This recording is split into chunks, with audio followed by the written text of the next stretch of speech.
In this video, we're going to talk about the fears and stresses or challenges that the fearful avoidant masks or hides in relationships that contribute to a lack of feelings of safety in their connections and makes it really challenging to foster intimacy and closeness. What we'll do is name those fears and challenges because bringing something into awareness is always the first step to healing and to integration.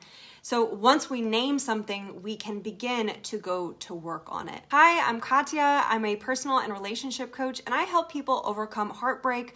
I also help them become secure in their relationships using the wisdom of attachment theory. If that sounds interesting to you, then definitely subscribe to my channel. I'm also the founder of Morozova.me, and if you're interested in booking a coaching session with me, you can do so on that website. Before I dive into this video, I want to create some context on how to listen to this video, how to engage. So first, when we talk about masking in this context, we're talking about mostly unconscious processes. These things happen almost automatically, and there's usually a lack of awareness or very limited awareness about what's happening when we mask our fears and our stressors. All this to say that people with this attachment style aren't hiding their true selves on purpose. They mask as a coping strategy, and that coping strategy was usually born out of a very wise survival mechanism. It can often feel very disheartening to learn that you have disorganized attachment or learn the complexities and inner conflicts that disorganized attachment can come with. Just remember that our attachment styles are malleable. We are not fixed as people or fixed in relationships, and we do have the power to change and to grow. And definitely stick around because there will be some questions that you can write down and take notes on and use in your own personal work. Finally, please remember that no person is one thing. We are all dynamic individuals who have competency and security in at least one and usually more areas of our lives.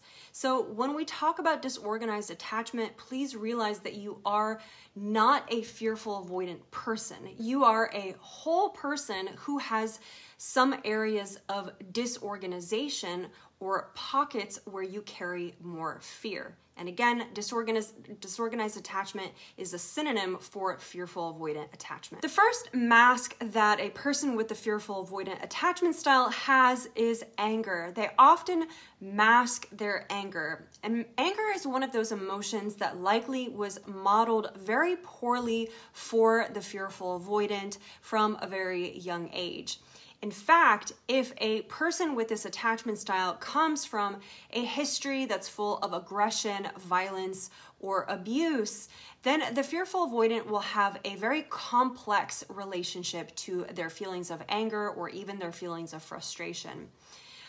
Feeling these feelings can often be unsafe because expressing those emotions of anger was usually met with negative consequences, or they lived in such an environment that they never even got to connect with those feelings of frustration at all. As well, if the person with this attachment style experienced trauma and their perpetrator was someone who was angry or exerted their anger onto them, then expressing their anger, touching into their anger, can be coupled with the fear of becoming similar to their perpetrator. Some of the ways that people mask their feelings of anger or frustration is by people-pleasing, fleeing, or shutting down.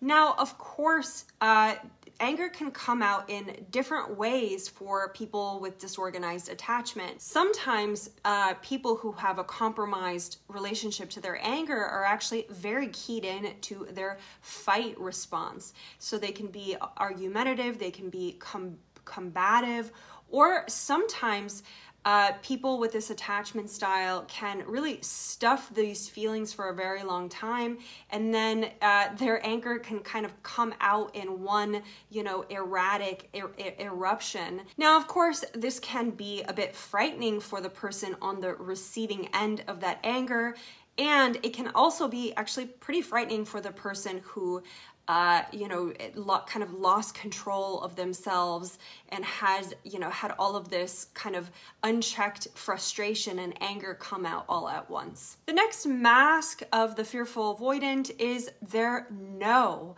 Often when people have a history of trauma, they have a really compromised relationship to the word no. No, I don't want to do that. No. There was probably a point in their life when they weren't able to say no at a critical time in their development.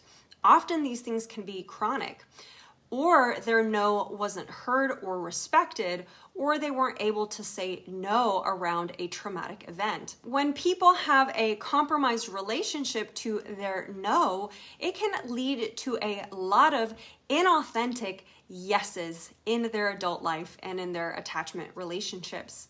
Again, a compromised no can be masked with people-pleasing as a result. One of the ways to build your relationship with a healthy no is by looking for evidence in your life that saying no can be safe. If you don't have any big examples, start with micro examples that happen in everyday life. When was the last time you said no and nothing bad happened?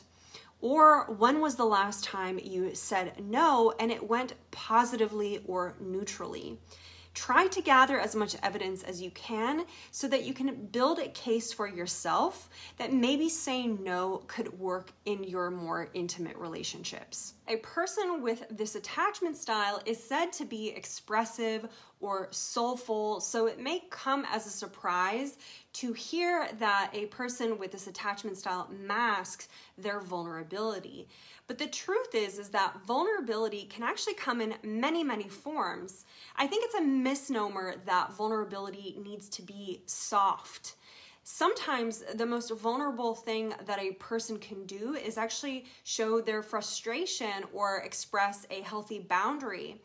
So a fearful avoidant that acts in control or controlling can actually be masking their more vulnerable feelings of helplessness. The fearful avoidant that comes across as helpless or wounded is often masking their inner strength and perseverance. And the fearful avoidant that acts tough and even intimidating often masks their softness, their sadness, or the part of them that feels victimized. When the FA masks vulnerability in this way, it is often a sign of a lack of ability to reconcile their own duality, the light with the dark, and their inability to find this healthy middle because that wasn't modeled to them. When we don't have a holistic relationship to our vulnerability, we can have negative associations around what vulnerability means. It can feel frightening to express that which we have a complex relationship around. One of the ways to work with this is to find someone in your life, past or present, or even someone in the media you don't know who models the expression that you would like to embody. Someone who is boundaried that you respect, or someone who expresses their emotions in an impactful way. Imagine that person and the trait they have. How do you view them when they're expressing their emotions? What do they embody when they express in this way? Most of the time, people say they view their expression as a strength and something that they really admire. They're usually touched by that person's expression. So if you view another person who expresses their emotions as strong, then what's getting in the way of you viewing yourself that way? Fearful avoidant masks their badness. So the fearful avoidant often masks the part of them that feels bad, defective, or wrong inside. So thinking that you are bad is often a trauma response. So when we experience trauma, like a single event, or we experience developmental trauma, like chronic trauma, typically happens is there's a lack of corrective nurturing, corrective experience for when something bad happens. So let's say something bad happens to us. The way that we actually feel is, I feel bad. That's the communication. That's the core expression. I feel really bad right now. Something really bad happened to me. But when we don't have those corrective experiences, when we don't have, a nurturing caregiver or someone to come and help us, process what we just experienced, or the person that is taking care of us is often the one that is making us, feel bad, then what we're left with is the experience, the identification of I am bad. We start to come to the conclusion, draw to the conclusion that we actually are bad, and it becomes a part of our identity. Then what happens is a person with this attachment style will often hide this deep-seated identification of badness, and they'll do this by overperforming, by trying really hard to be good and to do good. And so when they do make a mistake, they can often be incredibly hard on themselves or even act erratically to avoid making contact with or reinforcing the defectiveness they suspect about themselves. Often people with the fearful avoidant attachment style can feel deeply misunderstood. And this can happen for any number of reasons, but often people who don't have a trauma history can have a hard time fathoming the experiences that a person with a trauma history has gone through or how deeply it has shaped them. Sometimes people with disorganized attachment can have any number of symptoms, sensitivities, or even disorders that have manifested themselves as a consequence of their history. And these sensitivities can often be difficult to relate to and understand if you haven't experienced them yourself. So sometimes, for instance, neurodivergence and attachment wounding can overlap. So for instance, there is some rising research that suggests that ADHD can be linked to developmental trauma. Also, people who are neurodivergent and have trauma can simply have a different way of thinking about the world and a different way of communicating. Masking feeling misunderstood can can again manifest in a lot of different ways, like falling silent when they want to speak, shutting down. A lot of times, if they're feeling misunderstood, they can go into freeze, or they can get agitated or angry when they can't get their point across. I think something that's really important is to understand that, if you have disorganized attachment and you feel incredibly misunderstood in your relationships, that you're not alone. I think inherently human beings are often misunderstood.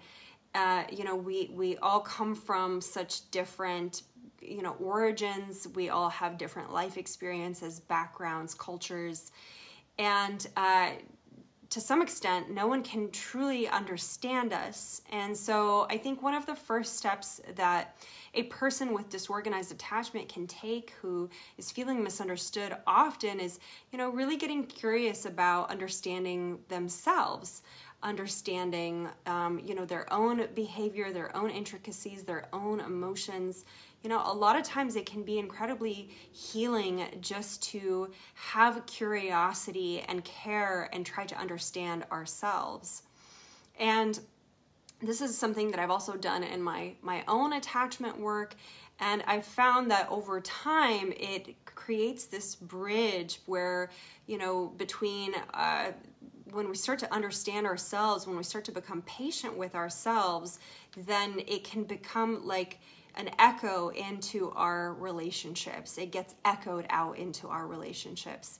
And we find it easier to communicate with others. We find that others maybe understand us a little bit better. But I think the first step is really learning how to engage that healthy curiosity inwards. One of the things that a person with this attachment style can often hide is when they don't know. There's core expression of, I don't know, like, I don't know what to say, or I don't know what to do. It's pretty common to not know how to do something or not understand something. There's so much knowledge out in the world. And while many people sometimes get a little embarrassed for not knowing, for some people with the fearful avoidant attachment style, they survived in the world because they figured out what to do, and that was the only option. So knowing what to do became a survival strategy and a closely held part of their identity. As adults, people with this wound can appear to be constantly in control. They can be hyper aware of their surroundings and always prepared and ready for what to do next. And they're the ones that always have a plan. And this is distinct from people who simply like to be prepared or are simply knowledgeable about things. This hyper competency that I'm describing doesn't necessarily feel like a choice or a joy for the fearful avoidant. It is more born out of fear and out of impulse. If you've resonated with the challenges that I just shared in this video, such as hiding your anger, struggling to express your boundaries, masking your vulnerability, or often feeling misunderstood, and if you constantly strive for control, you're definitely not alone. These are some really common experiences for people who have this attachment style. These are some common wounds. And the good news is that you can transform your attachment patterns. So understanding is definitely the first step. Acknowledging the challenges and understanding their origins is definitely critical, but it's just the beginning. So to truly break free from these patterns and cultivate secure, healthy relationships, I think guidance and support is really important. One-on-one coaching with an attachment-focused coach can be a really great bridge to a more secure attachment style. And a coach can work with you to address these challenges directly by providing tailored solutions to help you evolve and to grow. And so some of the solutions could look like, if you struggle with anger and emotional management, learning to recognize and express your anger in healthy ways, breaking free from people pleasing, fleeing, or shutting down. Boundary setting, if you want to rebuild your relationship with a healthy no and discover that saying no can be safe in your intimate relationships. Embracing vulnerability, understanding that vulnerability can take various forms and it's not a sign of weakness. So to develop the ability to express your feelings genuinely and authentically is something that you can work on.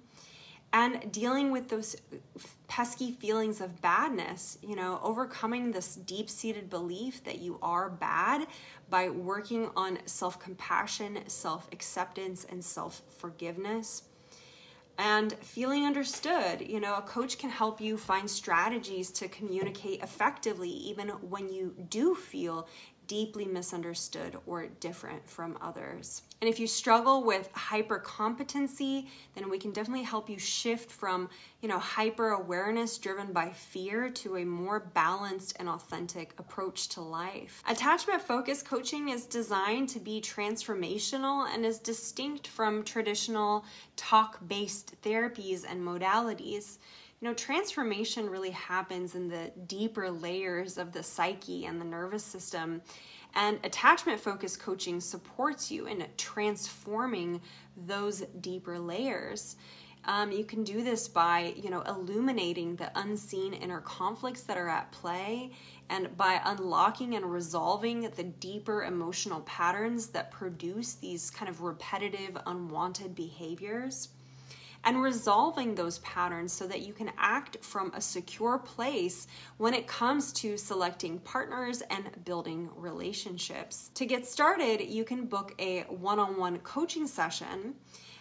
During that coaching session, we can go to work on one of these challenges so that you can get a sense of my coaching style and if it's a fit for you. I've found that doing an initial coaching session is a really great way to determine longer-term coaching compatibility. And if by the end of the session we're jiving, then I'm happy to share with you a few longer-term coaching options that you can consider and take action on when you're ready.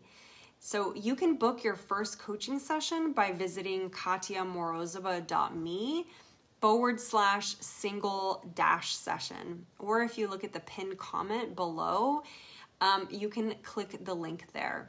So I really look forward to connecting with you. And if you have any questions about booking, you can also email me at Katya@katyamorozova.me.